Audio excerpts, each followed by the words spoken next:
a 0.4% item drop guaranteed, the key to immortality, and a way to make one of the worst skills to become a force to be reckoned with. These are just some of the ways speedrunners break the Final Fantasy IV PC speedrun. But how is this all done?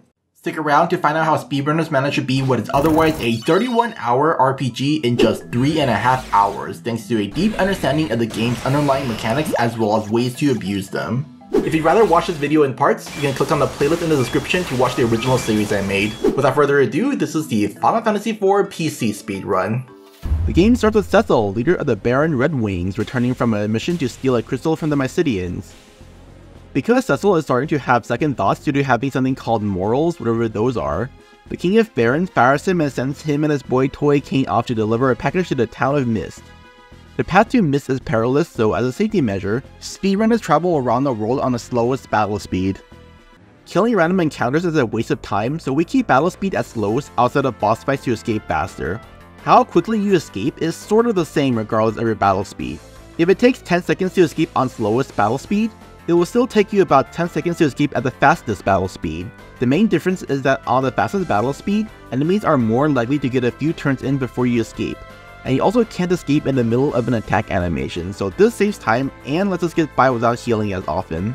From Baron, our intrepid heroes take a quick detour to a nearby forest to capture a chocobo to reach a cave without any extra encounters. Inside the cave, we see Namingway, who has now changed his name to Mappingway the Cartographer. We'll be seeing this guy around on the run, so get used to his face. Later, we get warned by some mysterious voice to leave, but we ignore it and press forward. Because the party is low on funds, we also strip Kane of all his armor to sell for later, as well as set battle speed back to fastest and ATB to wait mode. Wait mode? But this is a speed run, shouldn't you be using the superior active mode instead? Well, it's not that simple. As counterintuitive as it may be, the ATB Final Fantasies are typically done on ATB wait mode. With the way the game works, ally actions stop the ATB from moving, so you can menu without losing any time at all as long as you finish before the animation is over. Plus, you're time gated by the animations of the last person, so wait mode loses practically no time. It also lets us do a little thing called ATB wait tricking, but that will be a topic for another time. At the exit of the cave, we encounter the first boss of the game, the Mist Dragon. Being the first boss of the game, there's not a whole lot going on. We basically play as aggressively as possible, with Kane spamming attack while Cecil uses darkness to buff up and attack after. Unlike in the 2D versions of this game, darkness in the 3D versions isn't an attack but a buff instead. It temporarily doubles the damage of the caster's melee attacks in exchange for 10% of their max HP each time. Before Mist Dragon's third turn, we'll stop attacking as it dissolves into mist, which is how the game introduces boss counters. Many bosses counter certain actions, and Mist Dragon in this case counters any attacks while in mist form, so we have to wait this out. Before the mist dissipates, Cecil will refresh darkness, and then on the last round we'll have Cecil solo the boss while Kane kills himself so that Cecil can take all the experience. It's very important that Cecil is the one who gets all the experience because he's our main damage dealer in the early game, and the extra levels will make a huge difference on one of the boss fights later on.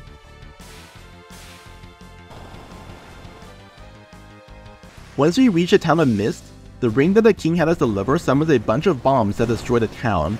Also, we find out that the dragon we killed belongs to this little girl's mom, which also by extension killed her. Whoops. Kane and Cecil try to do the right thing by taking the girl to safety, but she runs away and summons Titan to render the land asunder, separating them.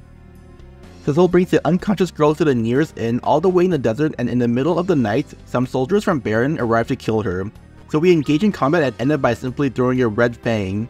Fangs do damage equal to 50% of a character's current HP, though because we're playing on normal mode, this gets boosted up to 60%. But either way, this is enough to one-shot all of them. Man, for one of the strongest armies in the world, these soldiers sure were weak. After rescuing the girl from the evil Baron soldiers, she tells us that her name's Rydia, and she officially joins the party. In the morning, we go to the shop at the inn and sell off most of Kane's gear, as well as buy an emergency exit, a maiden's kiss, 2 Phoenix Downs, and 3 potions. We'll then enter some random house in town and find Rosa unconscious with desert fever, so we need to get a sand pearl from Damsian to cure her. We'll take the auto potion augment from her, which is a unique feature to the 3D version of FF4. These are very rare items that you can only get once per playthrough. You use them to teach a skill to a party member. The game does an atrocious job of explaining how to obtain these, on top of the fact that they expect you to use these rare items on useless characters who permanently leave the party in order to obtain better augments. There aren't a whole lot of useful augments for speedrunning, but we'll be spreading out our useless augments in a way to get the few good ones we need. Upon leaving, we'll head out to the underground waterway where we meet the famous sage Tella, who is trying to find his daughter Anna, who according to him has been charmed by some evil bard of the spoon variety, but he can't defeat the monster at the end alone, so he joins us as we head over to Damzian together. When going through areas with encounters, you'll see speedrunners quicksaving the game and reloading the quicksave pretty often. This is a trick called the Quick Save Reload, or QSRL for short. The idea is that it typically takes 9+ seconds to escape an encounter, but it only takes 5 seconds to save and reload. While the exact way random encounters work isn't known for certain, I've done some extensive testing on the DS version of Final Fantasy III many years ago, and as of now, the community is working under the assumption that it works very similarly due to both games being made by Matrix Software. This is how encounters work in Final Fantasy III. The game checks the level of your party members, possibly your weakest party member just because FF3 loves to compare your weakest party member to the enemies, and then it compares that to the level of the dungeon. The stronger your party, the longer you can run before the game does an encounter check. You start with a threat value of 0, and each time you reach an encounter check, the threat meter goes up by 5. The game then gets a random number from 0 to 100. If the random number is less than or equal to your threat meter, then you get an encounter. So your chance of getting an encounter at each encounter check is 5%, then 10%, then 15%, and so on until you either get an encounter, leave the room, talk to your guest, or make a reload and autosave. After that, it resets back to 0. Final Fantasy IV also seems to have some sort of threat meter, so the longer you run, the more likely you are to get into an encounter until it becomes a guarantee, though the threat meter gets saved across rooms unlike in FF3. With this in mind, the current world record holder Ben Desh and I worked together to figure out when you should do a quick save for optimal time save, and we determined through 2 different methods, Desh through math and me through coding, that the optimal point is just past the average time you get an encounter in a dungeon. Not only that, but Desh actually took the time to figure out how many seconds you should run before doing a quick save reload in every single dungeon of the game to maximize time save. So with that in mind, if runners don't get an encounter after running for about 8.5 seconds in a waterway, they do a quick save reload to reset the threat meter to avoid encounters. In the next cave, runners will stop right here and quit out of the game in order to get this encounter with 4 red, Meese? Anyways, by having Rydia cast Blizzard followed by Cecil tossing a Maiden's Kiss and then having Tella cast Thunder, we now get a Rainbow Pudding, which is a 0.4% item drop. No way, this is just pure luck, right? This is actually done through something called RNG manipulation. How does this all work? Computers aren't truly random. They follow some sort of algorithm to spit out seemingly random numbers, and in some cases, the numbers are humanly possible to manipulate. In this case, RNG is determined based on what time you open your game down to the seconds. This is a common trick used to make RNG seem more random, so runners abuse this by closing out of the game, changing their computer's time, and then opening up the game again. This is what gets us impossibly good luck throughout the run, though there are unfortunately some limitations which we'll see later on. In the past, we had to change our clocks manually every time and then change them back afterwards, just like adjusting for daylight savings back in ancient times. But thanks to Sereth, who is an FF runner and one of the organizers of the yearly Final Fantasy Relay, we now have a tool that temporarily forces our PC's clock to a certain time in order to make RNG manipulation much faster and easier than ever before. So now it's as good a time as ever to learn to speedrun if you're interested.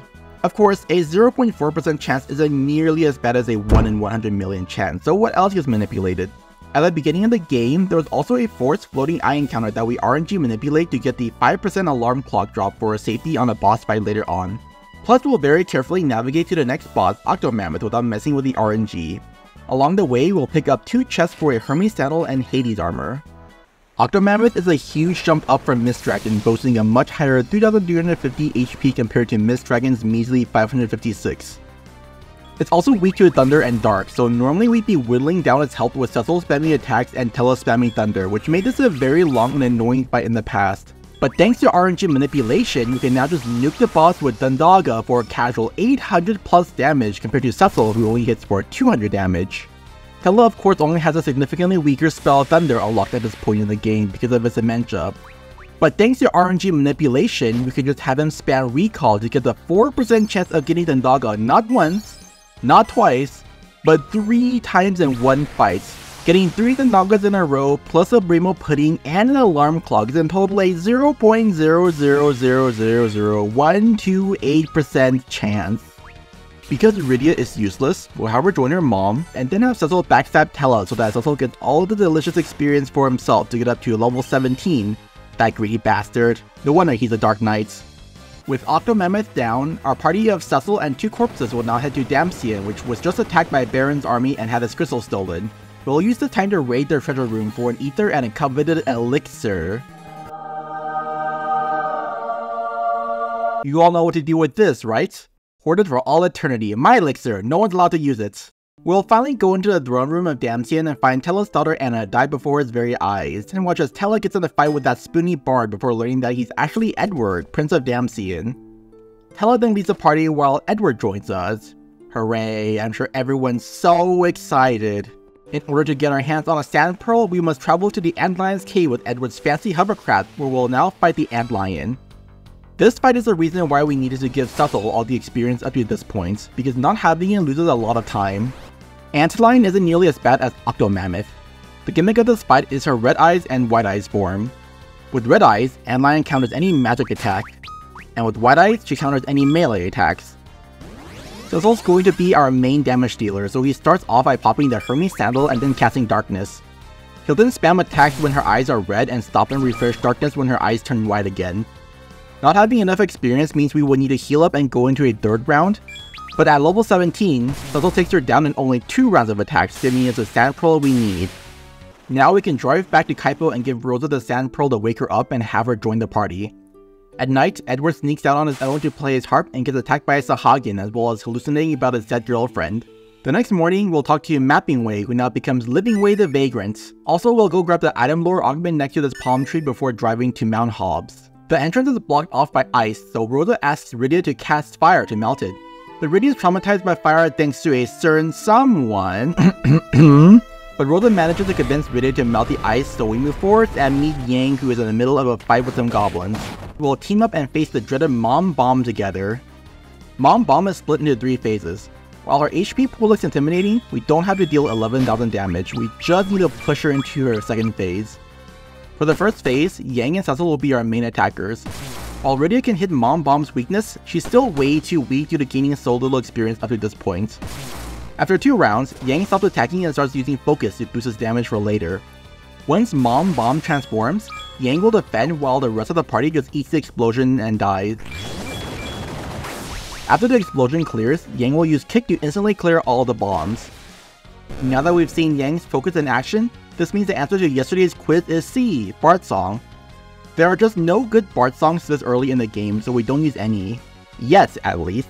So congratulations to everyone who picked the right answer. Here's a cookie. This one's oatmeal raisin. Be sure to subscribe to keep up with the series as well as the daily gaming quizzes in the community tab. Now that Yang's joined the party, we now have a big strong monk to carry all these dead bodies for us as we make our way to Yang's home of Fabul. While the rest of the party's unconscious, Yang's going to take our money and buy some weapons for himself. In total, he gets 2 Fire Claws, 2 Ice Claws, and 1 Thunder Claw. He'll also unequip the rest of the party while digging himself out with all his new stuff. Fabul is about to be under attack, so now the big, strong man and Edward will go to the front lines to protect the crystal. In total, there's 7 fights in the Fabul Gauntlet. In general, Yang will just kick while Cecil takes out any stragglers. The group gets pushed further and further into the castle with each fight until finally, we get pushed into the crystal room where we encounter the guy leading the charge, Kane. That traitor. After losing to Kane, we get rescued by Rydia, who manages to revive everyone with a simple cure spell. We'll also talk to Livingway, who has now become Recordingway, the journalist. The next day, we'll go see the king again, and he'll get us a ship to sail to Baron, as well as giving Cecil a fancy new sword that we won't be using. As we head towards the ship, we'll meet Yang's wife, who will give us a counter augment. On the boat ride to Baron, we encounter some less than favorable weather conditions, but I'm sure it's fine. 2 microseconds later. Everything is not fine, everything is not fine, we're all gonna die!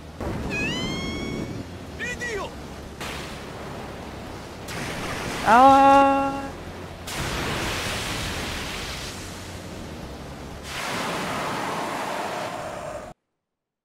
After getting stranded on the beach, Cecil happens upon the town of Mysidia. You know, the town he attacked and stole the crystal from, but don't worry, I'm sure they don't mind us beating the shit out of all of them. Yep, totally not mad. Look how adorable Cecil is. We'll meet with the Elder who sends us on a mission to become a paladin while babysitting for these two little shits. These adorable little angels. Together we'll scale the Great Mount Ordeals where we get reunited with Tella, who is here to learn the meteor spell, which would cost him his life as he only has 90 MP while the spell costs 99 MP. Once we're at the peak with Grandpa and the two kids, we'll give the auto potion, item lore, and counter augments to Qazplm and Porum to get their augments later. Now we'll encounter the first of the 4 Archfiends, Scarmiglione? Scarmiglione? You know what, let's just call him Scarmy. Don't mind his looks, he's not that scary. In fact, he's much weaker than the last few bosses. The timing at the start is very tight, so we'll hit the escape button as soon as Cecil's ATB is full. This is a small trick stolen from the SNES run called the run buffer. The can't escape text pauses ATB, so it gives us more leeway for selecting skills to outspeed bosses. Cecil will attack Scarmy in the back to trigger a counter and the twins start twin casting ASAP. Because the boss is undead, we'll have Cecil toss a high potion as well to deal 500 damage and trigger another counter which hopefully kills Cecil so he stops stealing all the experience. If everything went well, the twins will get Comet off before the boss acts, killing all of them at once. The ATB here is a bit wonky, but by all rights the twins should not be able to get a twin cast off in time. There's some strange property to counters that lets us stall the boss's turn, but no one knows for certain how this works, just that this is the one place where we can take advantage of it. Also, unlike Tella's recall, there's no funny RNG manipulation business going on here. Twincast is not RNG in the 3D versions of FF4. It follows a weird little algorithm based on the two casters' current HP and MP. The game converts the two casters' HP and MP into percentages. If their current HP percentages are less than 20 points apart, then that's 50% to their sync per stat. So if Qazplm is at 79% HP and Porum is at 61% HP, that's an 18% gap which gives 50% sync. The same is then done for their MP for another potential 50% sync. This is calculated constantly, so all that matters is what your stats are at the moment of casting. With 100% sync, regular pairs cast Comet, which is a powerful AoE skill with 180 spell power and no AoE penalty. At 50% sync, this casts Power Blast regardless of the pairing. And at 0% sync, this skill just fails. Also, while you would assume the skill uses the average stats of the caster to do damage, it actually uses the stats of the person higher up in the party. Having Porum higher up in the party than Qazplm drastically drops the damage they deal, so party order is very important to keep in mind. After beating Scarmy, we'll move on ahead just to find out that he actually survived, and this time he means business as his stats are significantly higher, truly befitting of an elemental archfiend. Since he ambushes us, someone is likely dying. If Qazplm or Tella dies, we'll need to revive them, but Porum dying is perfect as her stats are irrelevant. For those of you with Elixir Syndrome, avert your eyes because this is going to be very painful. We're going to toss the elixir on the boss to instantly kill him. Unfortunately, his stats are just way too high and grabbing the elixir only costs about 33 seconds, so unless there's a way to do a 7,000 damage nuke in less time, the elixir is not getting cut out. Now that Scarmy's really down, we can talk to the stone statue and have Cecil become a paladin. Jesus may have died for his sins, but Cecil had to climb an entire mountain to do it for himself. Also, Tella's dementia gets cured, so now he can use all of his old spells as well as the fabled meteor spell. Unfortunately, now that Cecil's become a paladin, he reverts back to level 1, so even though he was our main damage dealer for a good chunk of the early game, he's basically useless for the upcoming fights. Now we can teleport out of the dungeon and go find Recording Way, who has now become Camping Way the Outdoorsman. He tries to grift us for some tents, but unfortunately for him, we don't have any, so he just leaves empty-handed while we ride a nearby chocobo to get back to Mysidia. The Elder trusts Cecil now that he's a paladin, because remember kids, when you attack an entire town and steal their most prized possession, all you need to do to clear your name is to climb a mountain. The Elder grants us access to a shortcut to Baron, where we'll fight Yang. Wow, I trusted you. The fight's scripted, so we just need to hit Yang twice, once after each piece of dialogue. While waiting, we can also swap around some equipment by taking away Qazplm's Fire Rod and giving it to Tella for an extra magic boost. After getting smacked in the noggin twice, Yang gets unbrainwashed and gives us a key to the underground waterway. Before we go though, we'll do some shopping for 2 blue fangs, 11 high potions, 5 phoenix downs, 2 echo herbs, 11 tents, and 2 headbands. Also, we'll talk to Namingway, who now becomes Jammingway, who will now play some sick tunes for us. Before the next boss, we'll give Yang the headband, which gives +5 strength, and the other Ice Claw to boost up his damage. We'll also get the remedies and ether in one of the rooms. Upon reaching the castle, we'll also have Tella cast Mini, Toad, Mini on the party. Now, this is where the magic happens. Inside the castle, we'll meet Cecil's comrade Bygone, who joins the party, giving us 6 party members to work with.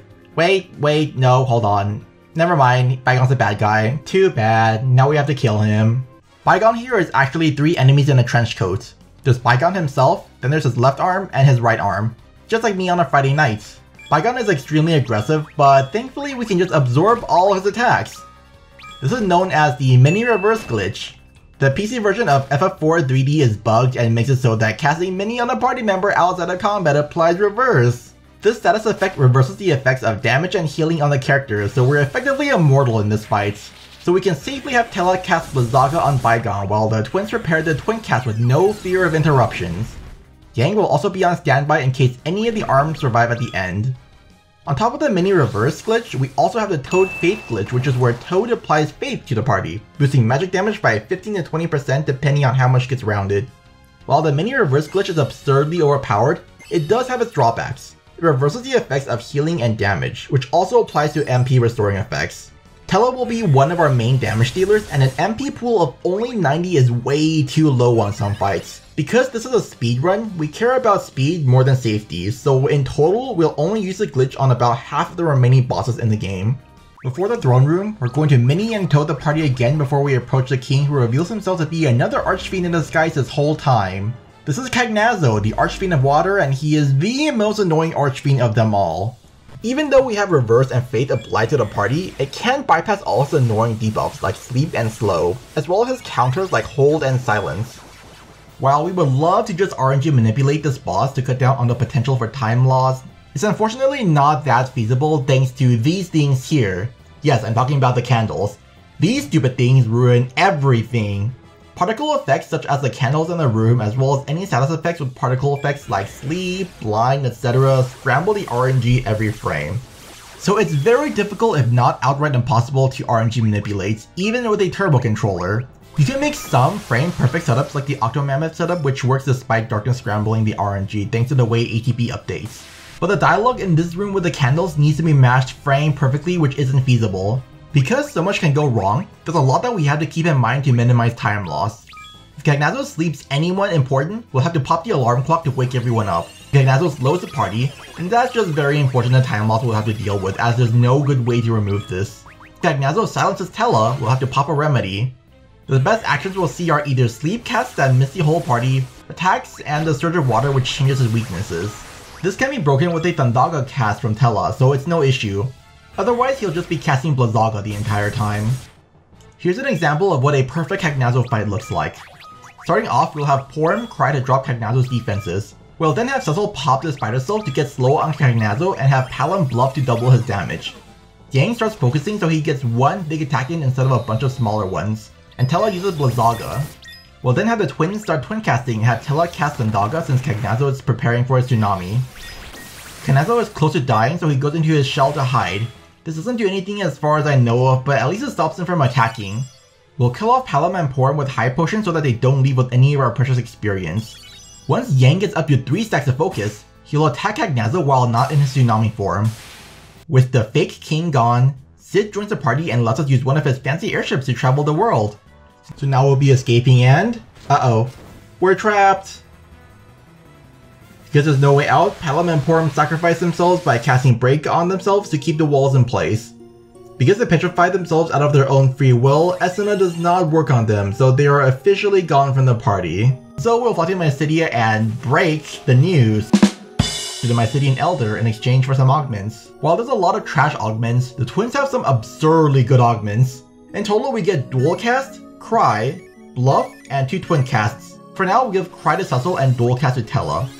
I briefly touched on Cry earlier, but Cry cuts defense and magic defense in half. Damage is calculated by dividing total damage by an enemy's level plus either their defense or magic defense and either their stamina and spirit, depending on whether an attack is physical or magical. So, based on this, provides approximately a 16% damage boost depending on how big the defense stats are. Cry is also special because no enemy resists it, so it's a guaranteed damage boost with no RNG. Because Cecil is the only person in the team who never leaves the party, he's the best person to learn Cry, so he'll be your big crybaby for the run. And of course this leads to the answer to yesterday's poll. We give Dualcast to Tella, so the answer was C.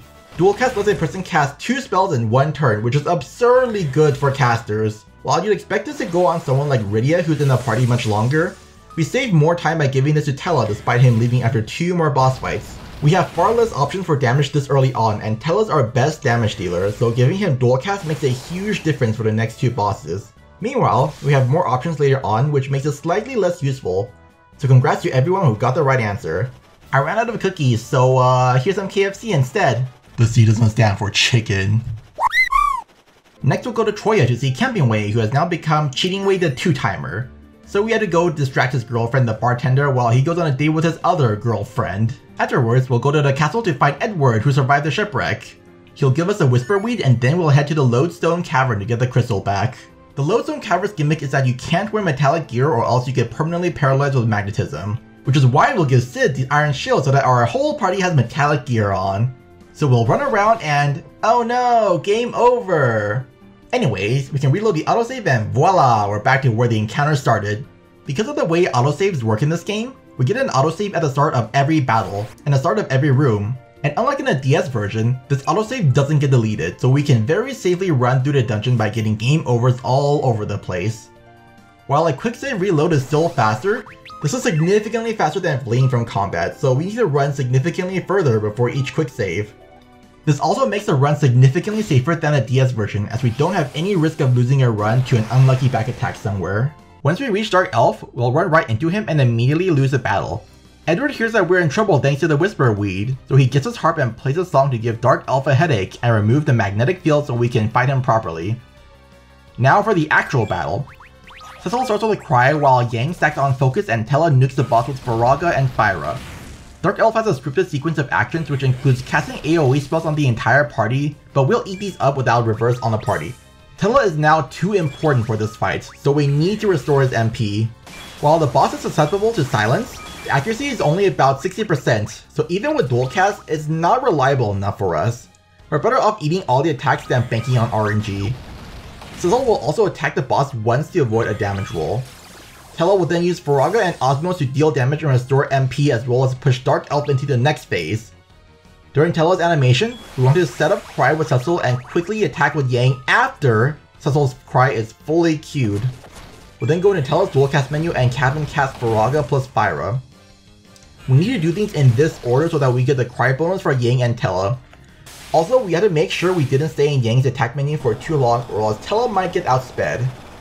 Plus, Tella needed to use Faraga and Fyra in this situation because 2 Faragas is too slow, which makes Dark Elf outspeed him. We'll now head back to Troya to get the Bard Song augment from Edward.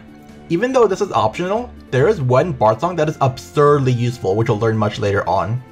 We'll then go return the crystal to the Epops, but Golbez contacts us and demands we give him the crystal in exchange for Rosa. We'll listen to his demands and go see Kane on the airship, who brings us to the Tower of Zot, located somewhere in the air, I guess?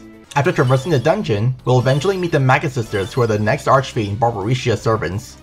The Maggot Sisters are the only bosses in the game immune to slow, so we will have to deal with their fast turns. Maggot Sisters' pattern is that the left sister Sandy will cast Reflect on the middle sister Cindy, then the right sister Mindy casts a random black magic on Cindy to bounce it back at us, followed by Cindy attacking us, so we'll have to get around that. Just like with Dark Elf, we can silence the tall sister to cut out the reflects, but it's a bit unreliable, so instead we'll just kill her at the start with Cecil crying, Yang attacking, and missing, followed by Tella using Faraga and Dandara, and then having Yang hit without missing to kill her. We'll then have Yang build a focus stack to attack the middle sister, who's much tankier, while Tella dispels the reflect and uses Osmos to restore MP. If Sid is alive, he'd kill himself to give everyone else experience since Sid's completely useless in the run. Next round, Tella will use a double Faraga on both sisters while Yang attacks the middle sister. Cecil will then kill Yang to take his experience. Oh. Yang will kill himself to give away the Yang, stop missing! Cecil will kill Yang to take all of his experience while Tella kills with a Blazzaga on both sisters. We need to heal the party, but since we're low on ethers, we'll just pop a tent instead. This is the tent glitch. While there's a usable item next to an unusable item like the tent, you can select the usable item and quickly move the cursor to the tent with a slight delay which lets you use it like an item. In the case of tents, they restore HP and MP and also remove status effects from a single party member no differently than if you use this outside but for one person only. Cottages become an elixir plus remedy combo as they fully heal HP and MP and remove status effects as well. This does include a reverse, which means you have to be careful of when you use it.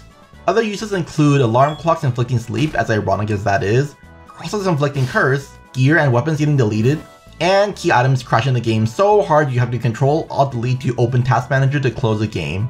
We now meet up with the big bad Golbez to exchange a crystal for Rosa, but he plays dumb after. Tella fights Golbez and gives up his life to cast Meteor, but it's all for naught as Golbez is still alive. But it does unbrainwash King for us.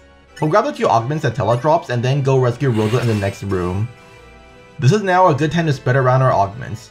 We'll give Twin Cast to Cecil and Rosa as well as Recall and Last Stand to Sid. Sid's final augment is really good, so we gave the 2 garbage augments from Tella to him. Cecil and Rosa got Twin Cast so that they have an actual way to deal damage instead of passively standing by. Now we're on to the 3rd Archfiend Barbariccia. Yang will be a good source of damage, though we now have another good source of damage. Barbariccia usually goes into tornado form, though she occasionally chooses not to, which can mess things up. This makes her immune to all melee attacks except jump, which is what cancels this form. So Kane starts with a jump while Cecil cries and Rosa casts slow to make her less aggressive. Yang meanwhile starts stacking on focus. Sid's going to kill himself again and Cecil and Rosa will start twin casting. While Paladin and Porum cast Comet at 100% sync, Cecil and Rosa are actually a unique pair. The 2 of them together cast the spell Ultima, which is the most powerful spell in the game with a spell power of 999, which is 4 times more powerful than Meteor, sitting at 250 spell power, letting them deal a massive amount of damage despite Cecil's low intellect stats. The drawback is that it costs 99 MP from both Cecil and Rosa to cast and requires 100% sync, so we can only use it once per fight, but it's absurdly powerful. Depending on the damage roll we get, Yang will either do a 3rd focus or just attack right away to knock out most of Barbariccia's health. As long as Yang doesn't miss, Barbariccia will either die now or after Kane does one more attack. On the off chance Yang misses, well, have fun recovering. The tower begins to collapse, so Rosa will save us by casting Teleport to bring us all the way to Cecil's room. So I guess his Tower of Zod is hidden somewhere in Cecil's room? After a good night's sleep, we'll fly to Agar to find Cheatingway, who has now come clean and become Puddingway the Naive. He asks us for a Remo pudding of all things and expects us to give it to him for free even though this thing sells for 100,000 gil and normally takes a few hundred hours of your life to find. But yes, we'll just give it to him and he'll run off to who knows where. Now we can toss a magma stone down a well which opens a hole to the underworld for us to go down. Down underground, our airship gets attacked and we crash land near the Dwarven castle where we meet the Dwarven king. Sid leaves and Yang senses an evil presence in the crystal chamber where we fight a group of dolls. I'm sure you remember all these bastards, right? Killing a few of them causes them to fuse together into Calcabrina. But we can just toss 2 blue things to kill all of them before they fuse and end the fight immediately. Now we have to face Golbez again, but this time he ran out of old people to sacrifice, so we gotta fight him for real. After a little bit, Golbez will paralyze the entire party and kill everyone except Cecil. In older games, it was possible to just have Kane jump to keep him alive for the next phase, but the devs thought of that and scripted Golbez to wait for Kane to land on the ground before casting Cold Bind. Which is why we'll be abusing that mechanic instead. Cecil and Rosa will start twin casting right away, and Kane will then jump at about 30% of the way into the cast to give Cecil and Rosa enough time to cast Ultima. Yang will kill Rosa to cut out one animation later, and then Kane will land, causing Golbez to paralyze everyone and kill them one by one with Black Fang. Before he can kill Cecil, a Mist Dragon appears and kills a Black Dragon as well as dealing a good amount of damage to Golbez, which drops him down to 1 HP as he's unkillable until the next phase. A mysterious girl in green joins us, so now we wait and see what Golbez does. If he uses Drain, Mystery Gilder will cast Bio. Otherwise, she'll cast Chocobo, which is slightly faster. You could also have Riddy attack, but her accuracy isn't that high, so it's a huge risk for just a split second of time save. Cecil meanwhile has a Holy Sword which gets absorbed thanks to Golbez's Barrier Shift gimmick. There are technically ways around it, but because we replaced attack with Twin Cast for Cecil, there's nothing that's worth the time. We learned that the mystery girl is Rydia, the little girl who was with us at the start. She was in the Fame March, which is the land of the Eidolons, and she aged a few years because time flows weirdly there. While we're all distracted, Golbez steals a crystal and escapes, so now we need to help the dwarves attack Golbez's lair. We get the draw attacks augment from the Dwarven King and then use the time to give bluff to Rydia and draw attacks to Kane. Bluff when used doubles the caster's intellect, so it'll double Rydia's black magic or boost her summon magic by about 60% or so since summons use the average of intellect and spirit for damage calculations. Meanwhile, draw attacks just forces all enemies to target Kain to keep everyone else in the party safe. While you'd probably want to put this on Cecil casually since he's kinda the tank and all, since we're twin casting with Cecil and Rosa on many of the bosses, we want to keep Cecil from taking any damage, so Kain is one of the better options for this. We'll also go around looting stuff from the castle to get an elixir, a dwarven axe, another elixir, and a power armlet, and then go find Puddingway in the pub who has now become Mopingway the Pathetic because his girlfriend cheated on him. Ha! Karma's a bitch, isn't it? Rydia will whip him into shape, which snaps him out of his suppression, so he'll give us the Eye Gouge augment, which is pretty useless, just like Namingway himself. With everything set, the party is going to travel into enemy territory to steal back the crystals, and inside the tower, we encounter this mad scientist and his robots. This fight is more or less a comedy routine if anything. Lugia will talk in combat, but the dialogue pauses ATB, so we'll have Yang toss a spare spider silk at them to stop them from wasting our time. Meanwhile, Rydia will cast Rama while Cecil and Rosa twin cast to take them out before they get the chance to speak again. Lugia gets mad at us for destroying his precious robot, so he'll transform into this weird robot thing and come at us seriously with his reversal gas, which is where the reverse status effect comes from. This fight here is extremely annoying, but what we want to do is kill Dr. Lugia with 2 elixir tosses. However, he also has a chance to use a reversal gas a second time, which means an elixir would just heal him, messing with the fight. If he does remove reversal gas, then we can have Rydia summon Rama once to deal some damage and cut out one of the elixirs, but we have to just wait for Lugia to reverse us an odd number of times to get in the last elixir. Before Lugia dies, he tells us about how the dwarves are in trouble, so we'll have to go and rescue them. We'll find some goblin captains operating the turrets whom we will take down with Rydia casting Rama. Before the enemies disappear, they make the machines go haywire, so Yang saves everyone by taking the rest of the party out of the room and destroying the machines, causing a big explosion inside. We'll escape the tower and then fall onto Sid's airship, which she finished repairing. We'll head back to the surface, but along the way we get chased by an enemy airship, so Sid sacrifices himself by blowing up a bomb to block off the exit to the surface world. We need to get back into the tower to steal back the crystals, so we'll do so by getting our airship upgraded by Sid's lackeys and then steal Edward's hovercraft while he's not around so we can enter the Eblon cave where the Eblanese have hidden themselves. As an optional bit of safety, we can buy some shurikens, though recent route changes have managed to cut this out entirely in exchange for some decently favorable damage rolls. Deeper inside the cave, we find this dumbass ninja who tries to use fire magic on a fire monster and have him join our party. We'll now just take away some of his gear and give Kain the power armlet, black belt G, and a headband to boost his strength by 15, as well as giving Rydia the green beret to boost her HP by 200. At the end of the cave is the Tower of Babel, so we'll casually go inside and reach the end to find Edge's parents who are believed to be dead. Instead, they've actually been turned into monsters. So now we have to fight them, except not really because all we really need to do is defend with the whole party and wait this out. After a while, the king and queen regain their senses, so they'll say their goodbyes. By the way, in case you didn't know, Edge's real name is Edward, so you know who the king and queen remind me of? After a very sad scene of Edge grieving over his parents' death, we finally get to fight the final archfiend, Rubicante. Rubicante has 2 different stances. He starts off by flashing the entire party, which means he's getting ready for a big attack, Inferno, which does massive AoE damage to the entire party. However, while his cape's open, he's also weak to ice. Meanwhile, if his cape's closed, he absorbs ice, so we can't have Rydia cast Shiva, which is our biggest source of damage. So we need to keep his cape open as long as possible while also staying safe. So we'll start the fight with Edge stealing from him to force him to close up his cape. I don't know why the developers made that a mechanic, but stealing is what forces him to open or close his cape. Now, because his cape's closed, we've bought ourselves more time before he casts Inferno, so we'll spend some time setting things up for later by having Cecil cry, Rosa cast slow, and Rydia using bluff. We'll then have Rosa cast Shell on Rydia to keep her safe. Now that Ruby's cape is open and everything's set up, Rydia will cast Shiva to deal some damage and also force a counter from Rubicante where he damages himself with Blazara. Cecil and Rosa will then use Ultima, which gets Ruby really low. Rydia will also use another bluff and then quickly defend before Ruby casts Inferno, which kills off the entire party minus Rydia, who just barely survives thanks to the green beret. Rydia then ends the fight alone and gets the full 120,000 experience, which makes her gain 6 whole levels. We'll try to get the crystals back, but unfortunately it's been booby-trapped. So we'll steal an enemy ship and return to the Dwarf King, who asks us to get the last crystal and hide it before Golbez can steal it. Before we go though, we'll be taking a quick little detour to the home of the Eidolons, the Feymarch. Inside the dungeon, we also grab the Poison Axe and an optional Kiku Ichimonji. Once we reach the Fey March, we'll go to the inn to buy 3 lunar curtains, 3 Hermes sandals, and 2 pockets of ciders. We'll also go talk to Namingway, who has now become Lovingway, the romantic, who has now started dating another woman. He also asked us who we're in love with, so I just went with period because I'm so creative. On the way out of the Fey March, we grab the elixir in one of the chests and then leave as we head to the sealed cave for the final crystal. Along the way, there are 3 scripted trapdoor encounters. In the past, these fights were horrible because we had to throw shurikens with edge and then had a berserked Cain kill them. But now we can just have Rydia toss a light curtain on herself to get reflect and reflect back the door's 9th dimension, which is a guaranteed insta-kill for a quick and consistent fight.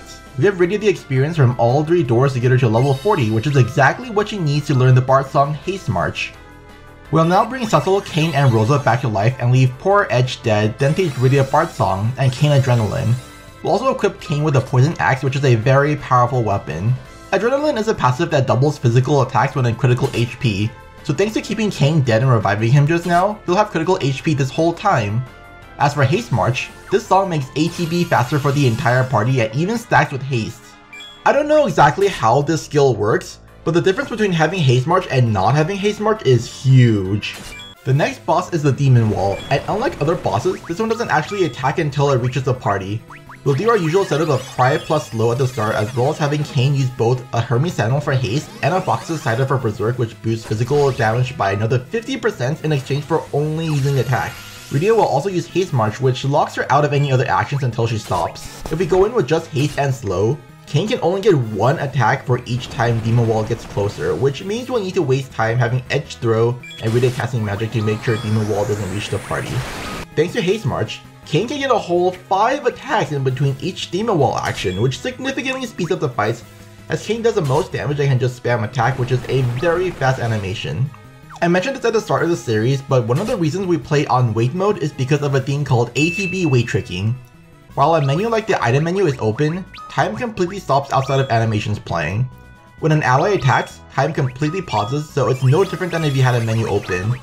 So if you just wait for an ally to start attacking and then select a skill during this animation, you basically lose no time selecting a skill. Meanwhile, time still moves while an enemy is attacking, so in this case, time continues to flow while Demon Wall is moving. While this doesn't mean much normally, as Demon Wall's ATB is also paused since it's already full, there is one other thing that is affected by time, and those are buffs and debuffs. While Demon Wall's animation is playing, Rydia's Haste March is slowly running out, and it's doing so while no one's ATB is increasing either, so it's a total waste. If we just do nothing on Demon Wall's turns, Rydia's Haste March will run out before the fight ends, which isn't ideal. But opening a menu every time Demon Wall acts while Cain has full ATB means we can extend it for a much longer time. This is just one application of ATB wait tricking. It has played a small part for a handful of fights earlier on, but it was much more subtle. We'll have one more example at the end that's a much more drastic difference than just a buff running out. After taking down the wall, we'll unequip all of Cain's stuff for reasons, totally nothing special, and then we'll escape the dungeon.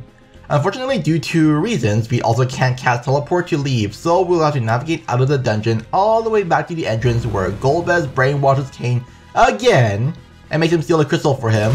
So we'll go talk to the Dwarven King who tells us about the legend of Mysidia. So we'll go all the way back to Mysidia where the Elder prays to bring out a giant spaceship called the Lunar Whale, which we can use to travel to the moon.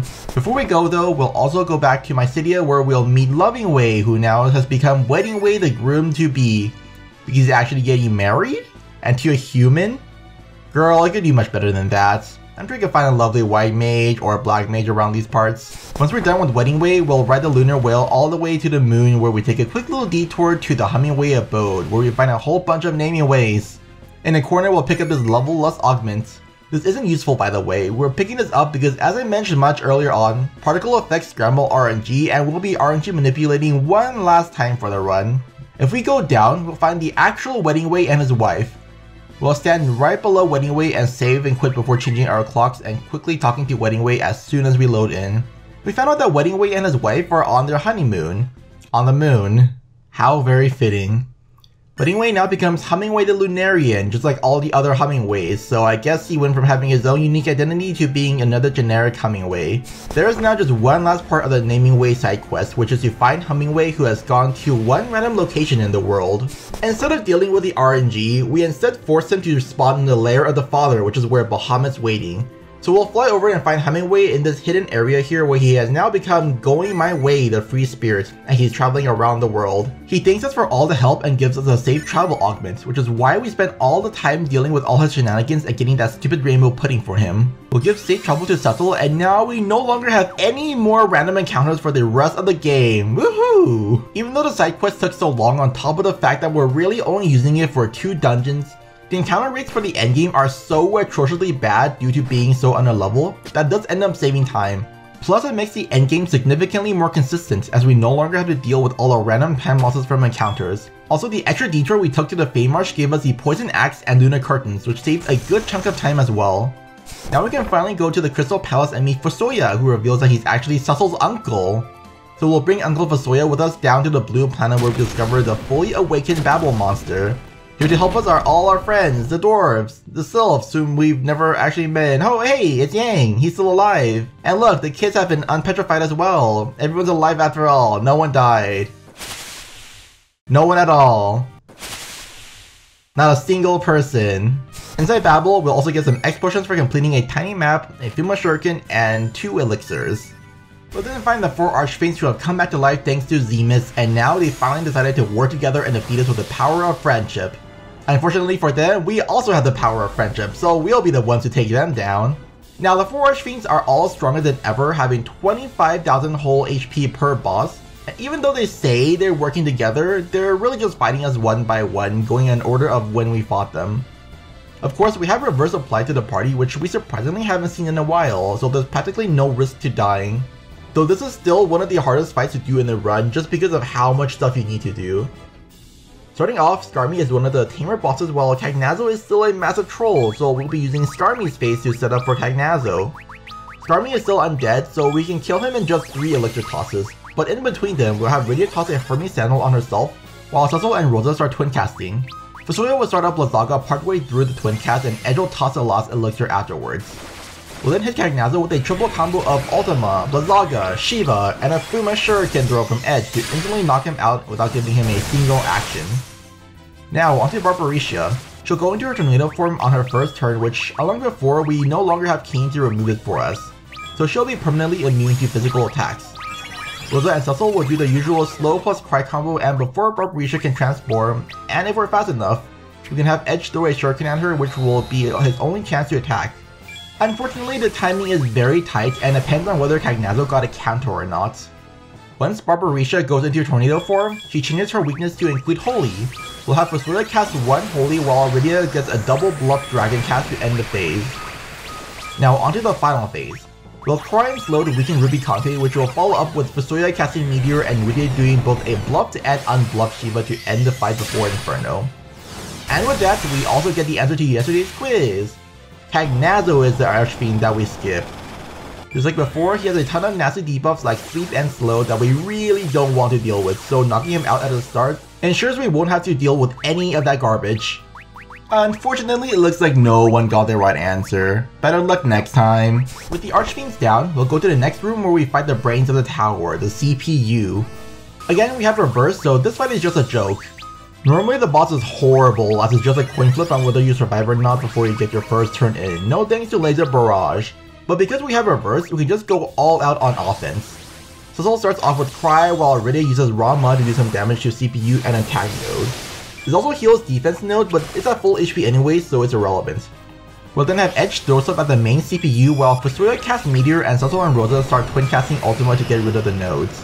CPU will likely still be alive, but we'll have Edge keep throwing while Radia casts another Raw Mud to end the fight. We see Golbez again, but this time Fusoya unbrainwashes Golbez, who reveals that he's Cecil's brother this entire time. We get a special backstory of how young Golbez was brainwashed by Zeromus after his parents died and left baby Cecil by a random tree where the King of Farron found him. Fusoya leaves with Golbez to defeat Zemus once and for all. Meanwhile, Cain comes crawling back to us now that he's no longer brainwashed and we escape to the Lunar Whale together. Here, we'll swap out his gaudy overpriced gear in exchange for his old gear that drastically boosts his damage, as well as casting Mini on the party one last time before we go fight Zemus. Along the way, we can optionally pick up some Fuma Shurikens for safety on the final boss. Golbez and Fusoya are already in the middle of combat and manage to take down Zemus themselves. But then Zemus transforms into Zeromus, whom they can't take down because Golbez has too much darkness in him to use a crystal. So we get this long dramatic cutscene in combat where all of our friends give words of encouragement so we can revive thanks to the power of friendship in preparation for the Zeromus fight. Zeromus is surprisingly a joke in this version. We'll start off with a bit of prep work, which involves tossing 2 X potions on Cain to activate Adrenaline, Rosa casting Haste on Cain, Rydia using Haste March, and Cain using a bucket of cider on himself to get Berserk. We'll then have Cecil toss a crystal to force Zeromus into his final phase. For the next phase, we'll have Cecil pry and Rosa cast slow to give Cain more turns. While Rosa is casting slow, we want to wait inside of a menu with edge to ATB weight trick Zeromus. Zeromus has a chance of countering white magic with Flare, which has a 1 in 5 chance of healing Cain, which we don't want. However, during the Flare counter, Zeromus' ATB will continue to fill up, and if it does, Zeromus will use Black Hole, which removes all magic effects on the field, which doesn't include Reverse, but does include Haste and Berserk, which you have on Cain, which is really bad. By ATB weight tricking the counter, we can make sure that Cain gets the full 10 attacks in before Zeromus' next action, which is a drastic difference over just Cain getting 2 attacks total. Zeromus follows a very specific script for this fight, so we'll be taking advantage of it. Between 150,000 to 90,000 HP, Zeromus' actions are Black Hole, Shake, Big Bang, Black Hole, Osmose, Shake, Big Bang, Shake, Big Bang, Osmose, and then that loops around. Between 90,000 and 30,000 HP, it changes to Osmose, Shake, Big Bang, Black Hole, Flare, Osmose, Black Hole, Shake, Big Bang, and then loops. And then for the last 30,000 HP, he does Meteor, Osmose, and then Whirl before looping. Our goal at the start is for Cain to push Zeromus from 150,000 to below 90,000 HP, which he has a decently good chance of doing. Cain only needs about 7 to 8 hits to do so, and he gets 10 whole attacks, so he can safely miss up to 2 times. On the off chance he does miss too often, we also have the optional Fuma Shurikens, which we can throw with edge. Doing everything correctly will lead to Zeromus using Osmose instead of Black Hole for his first action, which means we're pretty much in the clear. Cain will get 10 attacks each time Zeromus moves, so worst case scenario, Cain pushes his HP just right and the party gets healed with Meteor. But chances are we just end the fight before Zeromus does anything dangerous, though even the Meteor doesn't even do anything bad. Cain will deal half damage, but we're at the last stretch anyways where he has less than 30,000 HP. It really doesn't matter. And there you have it. That was a speedrun of Final Fantasy IV on PC. The world is saved, Fusoya and Golbez go into hibernation, Cecil, Yang, Edge, and Edward all become kings of their kingdoms, Rydia goes back to the Feymarsh to become an old grandma in the next few days, Cain takes off his smelly helmet for the first time ever, and Cecil and Rosa get married. Everyone lived happily ever after. For the next 17 years at least. Then the after years happens, but we don't talk about that game.